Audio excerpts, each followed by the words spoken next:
To Perpetual's information session on our 2020 Impact Philanthropy Application Program, also known as IPAP.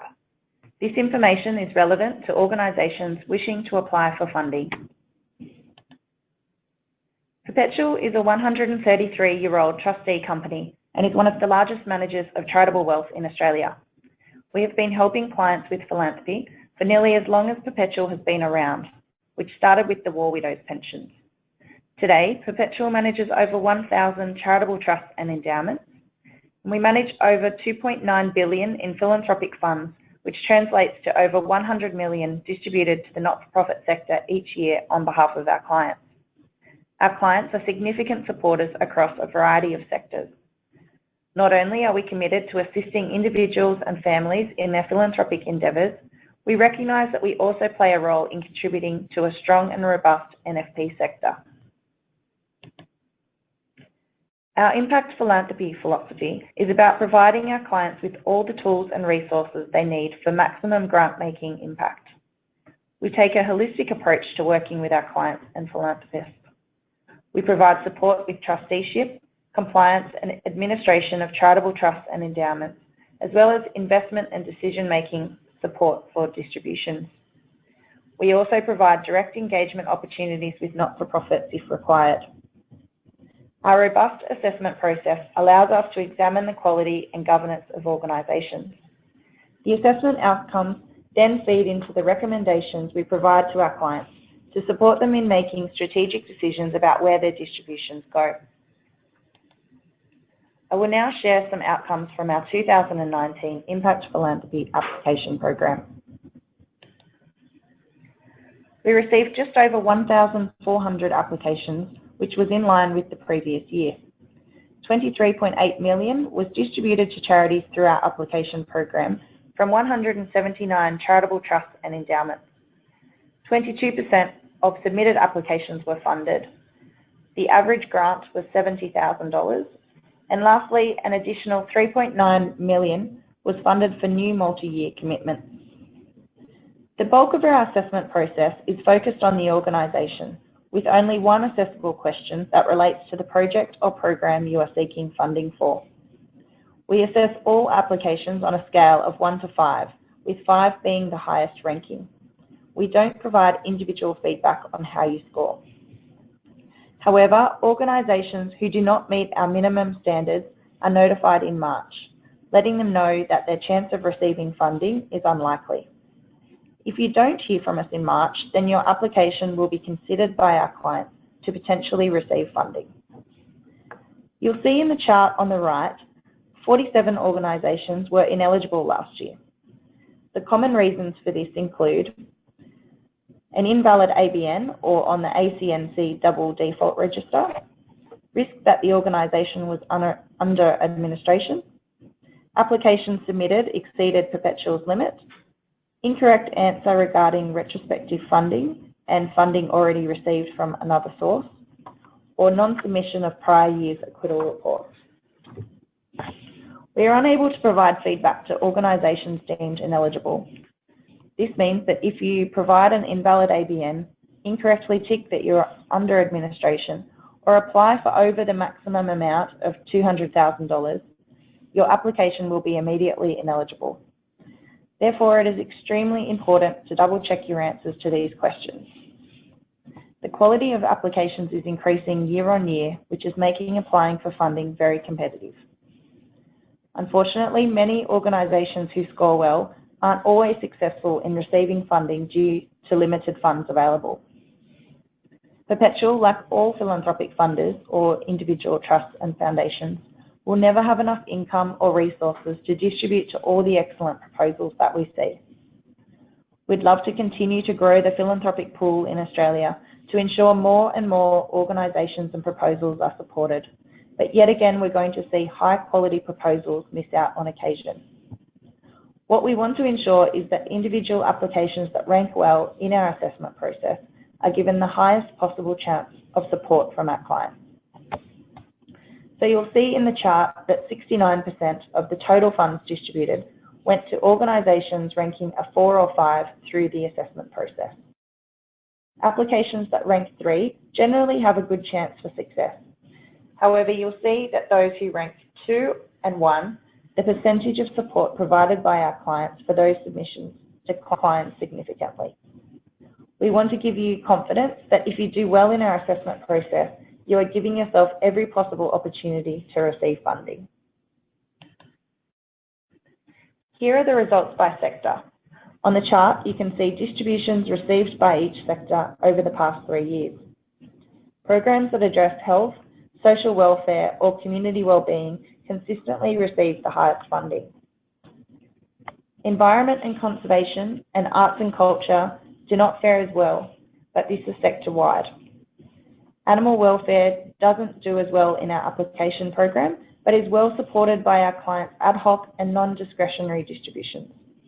Typically, they are not as interested in supporting projects and are far more connected to the cause. Some of these are also legacy related. When the oldest charitable trust that you're managing is over 120 years old, things that were impacting the community back then are still influencing some of our distribution processes today. At the turn of the last century, there was a benevolent-based approach to giving, which really had its roots in this idea of social welfare. We still see those trusts exist today. That's the benefit of philanthropy after all, that many of these philanthropic foundations can exist in perpetuity, and they're still distributing out against their deed preferences, which today relate significantly. When selecting a sector on your application, we advise you to choose the sector which is most relevant to your organisation's outcomes. Here are the results by state. These results are categorised based on ABN. Also note, 47 international projects were supported last year. As you can see in the graph, Victoria continues to be a significant beneficiary of charitable distributions by the impact philanthropy process. This is likely a reflection of the broader sector as well. In many instances, this relates to the historic legacy book, where we had and continue to have a significant number of charitable trusts established in Victoria for the benefit of Victorians, and that's reflected in those distributions. It's also reflective of where the bulk of our submissions come from. We receive the bulk of applications from Victoria, followed by New South Wales. I'm now going to run through the assessment process for this year to assist you in completing your application. This should address many of the questions that you might have. The slide shows an overview of the Impact Philanthropy Application program. The entire process can take up to 6 months from start to finish. Applications open on Monday the 28th of October and close on Friday the 6th of December. This program is utilised by over 170 charitable trusts and endowments. This is not only our living clients, but where we have sole discretion, we utilise this process to identify high-performing organisations for recommendations for funding. When you submit your application, the first thing we do is undertake an eligibility check to make sure that your organisation has the appropriate status to receive funds. We also check to see if all your acquittal reporting obligations have been met. If you've been lucky enough to receive a grant from Perpetual's clients in the past and you have failed to submit an acquittal report for those funds, then you have failed to meet our reporting obligations, and we will not put you in front of clients until you have completed that process. You can check your Perpetual profile in Smarty Grants at any time to see if your reporting is up to date. We stand behind the belief that we don't want to put applications in front of clients where an organisation has a history of not reporting other funds that they have already received. We then undertake the assessment process, which is looking at those 4 pillars of strategy, capability, leadership, and outcomes. If you're a medical research organisation, we'll also apply some additional filters to look at the efficacy of the research submission that you've made. Expert research advisors assess the efficacy of the research group and quality of research teams. In addition to Perpetual staff, we have a team of external assessors who review any of the submissions that may come from Perpetual clients or where we might have individual conflicts of interest. It's crucial to Perpetual that we stand behind the process. We then undertake a matching process that allows us to link quality projects and proposals with our clients in their areas of interest. A shortlist is then put in front of clients and we'll sit down together to assist them in making decisions about where their distributions are going to go. Perpetual also uses the impact application process to make decisions where we have discretion, where there is no one living associated with the trust. In that instance, we're looking for those organisations that have ranked a 4 or 5. On occasion, we will consider funding an organisation that is ranked 3 if we don't have enough high-quality projects that match a particular deed requirement in a certain area. However, for the most part, we're trying to match high-ranking applications where we have discretion. We're also applying a lens to make sure where there is broad discretion, i.e. that we're touching cold spot areas or states that might lack support. Once those decisions have been made, we contact all organisations and let them know the result of their submission. Distributions are paid prior to 30 June each year. As I touched on briefly earlier, Perpetual focuses its assessment on organisations rather than the projects that are being applied for. We believe that quality organisations understand where their resources are most required to have an impact on the communities they serve. The team at Perpetual are not experts in the areas in which you operate. We therefore do not assess on the project which has been submitted. We ask our clients to be open to support a wide range of projects. These include funding proven programs, pilot programs, core operational costs, infrastructure and capacity building of the not-for-profit organisations. There are 4 key themes that we look at around strategy, leadership, capability and outcomes. We're looking for organisations that are well governed, outcomes focused and understand the communities they serve. I will now run through the 7 critical questions we examine in the assessment process. The first 2 are looking at the efficiency of the organisation. 1.8, list between 3 and 5 key performance indicators, KPIs, that your organisation uses to measure the efficient use of its resources. And 1.9, demonstrate how your organisation is performing against the key performance indicators listed above. Efficiency is related to an organisation's ability to demonstrate how they are striving towards a sustainable business model and being efficient with its resources to maximise benefit to the community. Efficiency KPIs are commonly measured by comparing inputs and the outputs used to achieve them. For example, staff turnover rates, a reduction in the cost of program delivery, number of complaints, OH&S incidents, occupancy rates, etc. Medical and health examples could include number of clients treated monthly, response times, maintain or exceed industry standards, weighted research publications per FTE academic staff, or cost of direct care hour against budgeted cost. We are not assessing you on what your KPIs are, but that you have them in place and are tracking against them. The KPIs should also include targets or benchmarks to demonstrate how you are achieving them. For example, maintain staff retention rate at 75%. A reasonable performance measure for this KPI would be staff retention rate of 90% achieved in 2018. Other examples can include use of volunteers to staff ratio, use of donated goods as a ratio to goods utilised, creation of strategic alliances to present exhibitions, particularly for arts organisations and museums, growth of fundraising income versus cost of fundraising, or unit cost of program delivery. I want to give you some examples of responses that have ranked well. Now, we've done this because we don't just want a replication of examples that we have given. We want you to sit down with your boards and reflect on your efficiency measures and what they potentially are. The first example is around human resources, for example, staff engagement.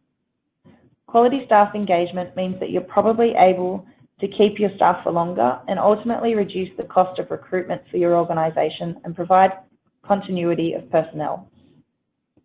Another example is around environmental efficiency, like keeping waste costs down.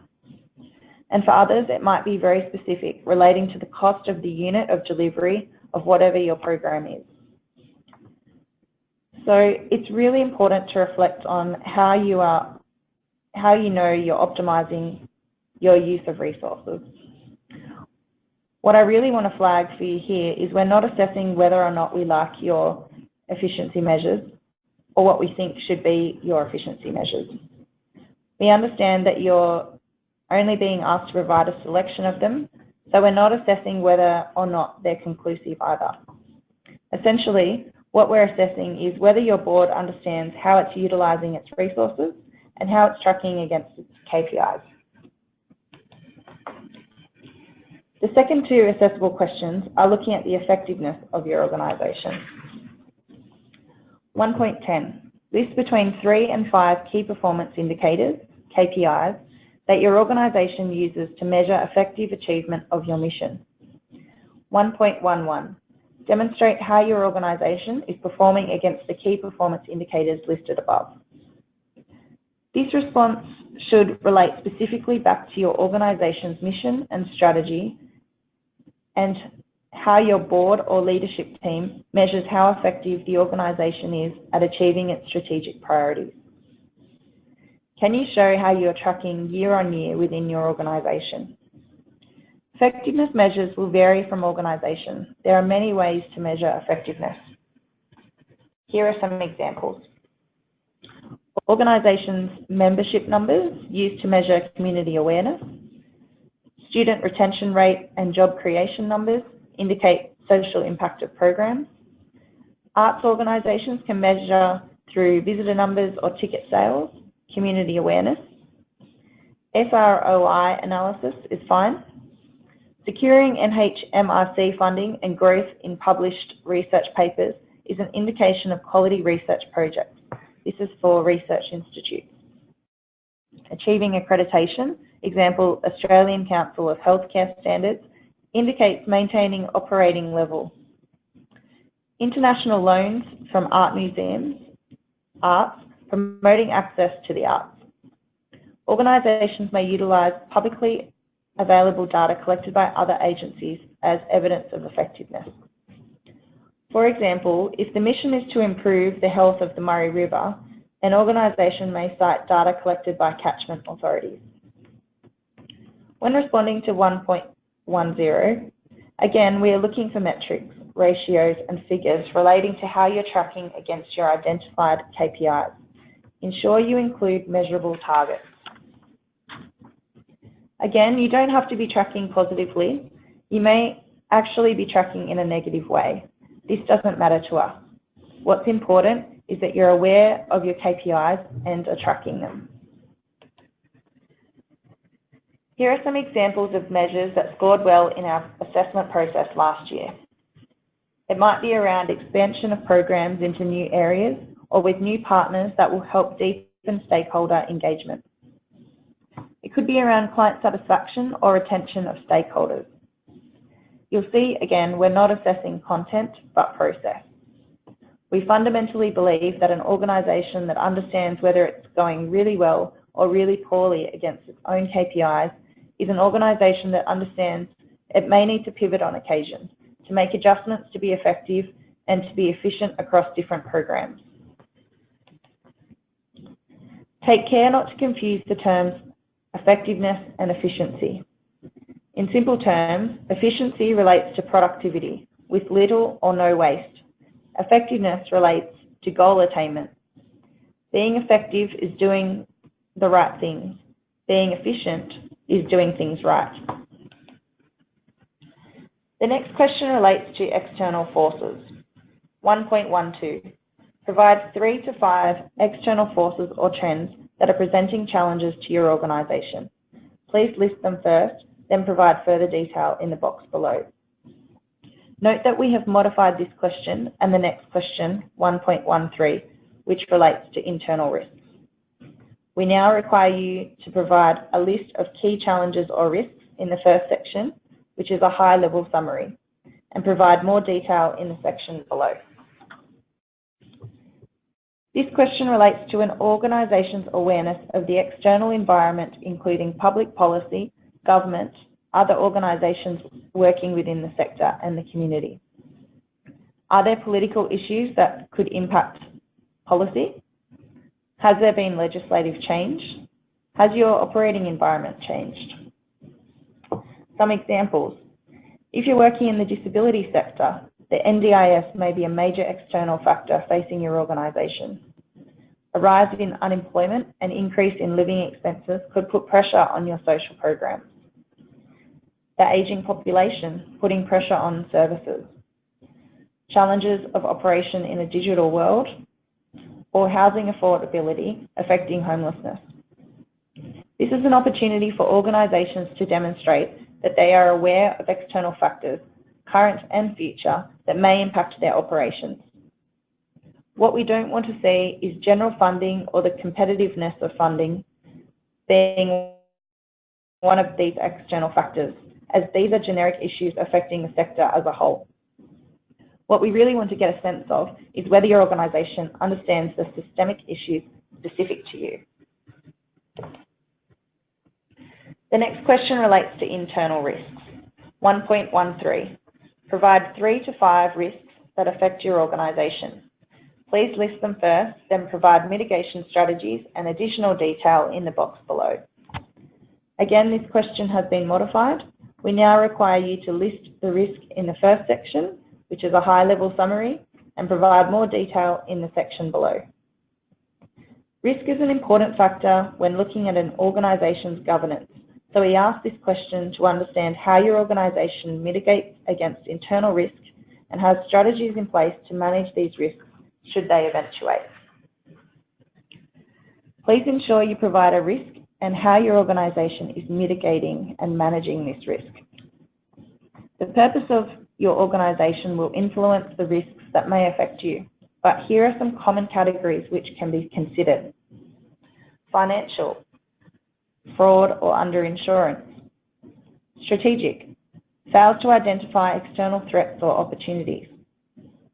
Legal or regulatory, failure to comply with relevant laws and regulations, example OH&S, work cover or privacy laws. Operational, disruption to services due to system failure. Brand or reputation, third-party association and partnership. People, key person risk if your CEO is also your CFO and also your key fundraiser. As I mentioned, these are common categories of risk management. Your organisation may have more or less than these. And finally, question 2.8 is the only question that relates to the project or activity that you're applying for. 2.8, what are the expected outcomes of your proposed activity? State how you will measure these outcomes. This is the only assessed question that relates directly to the activity or project that you're seeking funds for. We assess on the 2 parts of this question. 1, what are your expected outcomes? And 2, how are you going to measure these? We're looking for evidence of realistic, measurable and achievable goals and outcomes, including their impact on society. This should be outcomes, not outputs. An outcome is something that can be shown to have happened as a consequence of producing an output. Outputs are what organisations do, for example, direct deliverables. Outcomes are the difference or social impact of the results of an organisation's outputs. A program's outputs can and should influence an outcome, but cannot guarantee that the outcome will occur. For example, if the funding is going to be used to conduct an activity to improve the health of asthma sufferers through the distribution of information brochures on asthma management, the number of brochures distributed is the output. This itself is not evidence of the outcome. The outcome is measured by whether the health of asthma sufferers has improved. The second part of the question is assessing that you have considered measurement from the start of the project. We are not assessing your methodology, just that you have identified how and what you will measure. Measurements help an organisation to understand the extent to which it is achieving its outcomes and are also useful for informing program development, i.e., can help an organisation understand whether it needs to make changes to the way it delivers a program or service. The application process is critical. There are 7 critical questions that we assess. That's not to say the other answers in the application aren't important. They absolutely are, but these are the questions you need to get right to proceed through our funding process. We're often asked, what should we apply for? And our response is always the same, whatever your greatest need is. The only thing that we will not put in front of our clients is retrospective requests and general appeals. We speak regularly to our clients about backing quality organisations and how our assessment process works to identify strong, capable and well-governed organisations. Our clients understand that high-quality philanthropy involves a level of trust to enable a not-for-profit to ask for what they need. Organisations should apply for your genuine needs rather than what is thought might appeal to most philanthropists. You need to trust us to make the case around the philosophy. A few other points to consider. Ensure that you answer the question where we've asked it. Don't use refer to above or include external links. When demonstrating performance of KPIs, met or achieved is not a sufficient answer. Provide actuals or specific results to qualify your statements. The word count is limited, so be concise and feel free to use dot points. Organisations that operate in one state may submit one application for the state in which they operate. Organisations that operate nationally or internationally may submit up to 3 applications. Applications can be for national, international activity and/or across different state and territories, with only 1 application per state, territory or country. Universities, hospitals and medical research institutions may submit 1 application per department, up to a maximum of 3 applications per organisation. Any additional applications received from your organisation above the maximum limit will be deemed ineligible for funding. The maximum request for funding is $200,000. Applications open at 9 a.m. on Monday the 28th of October and close at 5 p.m. on Friday the 6th of December, Australian Eastern Daylight Standard Time. Please refer to the FAQs and guidelines on our website and this webinar prior to reaching out to the Perpetual team. At this time of year, we receive hundreds of emails and questions, so we've tried to cover off the questions we most typically see. We hope that this additional information has been useful and best of luck with your application. Thank you.